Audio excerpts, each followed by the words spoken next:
কি আপনার? পায়েল। পায়েল আপু। পায়েল আপু বাচ্চাটা কার? বাচ্চাটা আমারই ভাই। আপনারই বাচ্চা। ইউটিউবে কি মনে করে আসলেন বা বাচ্চাকে নিয়ে কেন আসলেন বলেন?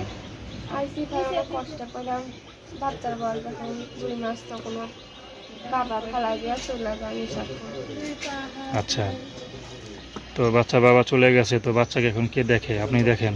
হ্যাঁ আমি দেখি। কিভাবে দেখেন? কোনো কাজ বাজ কিছু করেন? হ্যাঁ মানুষ কবারই কাম করে। তো বাচ্চাটা ছোটো বাচ্চা কোথায় রেখে যান? আমার কাছে নিয়ে আমার। তো খারাপ কষ্ট হয় না একটা বাচ্চা রেখে কাজ করা? কত মানুষ তো দেখতেও পারে না। অনেক বাসায় তো বাচ্চা নিয়ে কাজে গেলে দেখতে পায় না, বকাবকি করে না? করেই তো ভাই, করলে কি করে না এখন? তখন কি বাচ্চারা ফেলাই দিতে পারি? বাবা যখন ফেলাই দিতে মা হলে কি ফেলাই দিতে পারি? তো আপনার কোনো আর আত্মীয় স্বজন নাই, বাবা মা নাই যারা দেখতে পারে বা বাচ্চাকে রেখে কাজে যেতে পারেন? না, আমার ছোট থাকতে বাবা মা স্কুলে মরে গেছে।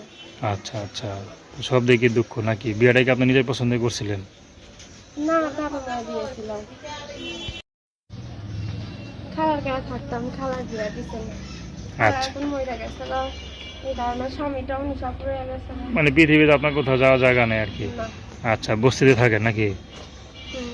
আচ্ছা, তো এখন মনে করেন কি আর বিয়ে শাদী করবেন? বিয়ে শাদী করার লেগে তো প্রতিবেদন আইছি ভাই, কেমন মানুষ পেলে বিয়ে করবেন? যে আমার পাশে থাকবে, দায়িত্ব নিবে। আচ্ছা, সে যদি বুড়া হয়?